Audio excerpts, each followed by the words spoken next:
Низа пропусти во Законот за угостителска дејност, утврди антикорупцијска, откако спроведе негова проверка по трагедијата во Кочани, во која загинаа 61 лице. ДКСК меѓу другото утврди дека се врши упис во регистар на угостителски објекти без претходна проверка дали ги исполнуваат потребните минимално технички услови, што може да има последици по здравјето и безбедноста на гостите. Како државна комисија препорачуваме неопходно е во законот да се предвиди обврска за доставување на писмена согласност од државниот пазарен инспекторат или друг надлежен орган со која ќе се потврди исполнетоста на минимално техничките услови пред уписот во регистар.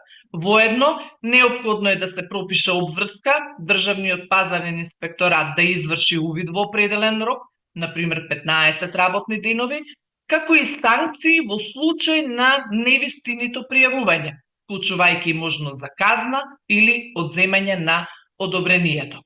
Наместо покана за едукација да има инспекциски мерки како опомена, задолжување или забрана. ДКСК утврдила ризики во делот на прекршочните одредби, кои не се сразмерни со тежината на можните последици.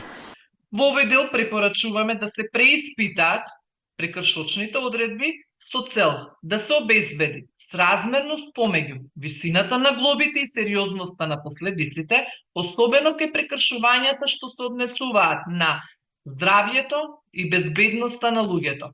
При тоа, неопходно е да се примени трикратниот износ на глоба за сериозни прекршоци, согласно од одредбите од Законот за прекршоци, што има за цел да се зајакне превентивната и санкционата функција на казните. Извештаат од извршената проверка на Законот за угостителска дејност, како и законите за заштита и спасување, за инспекцијски надзор, за локална самоуправа, за заштита од експлозивни материи и за промет на експлозивни материи, ќе биде јавно објавен и ќе биде доставен до предлагачот и до институциите што ги спроведуваат и регулираат овие закони.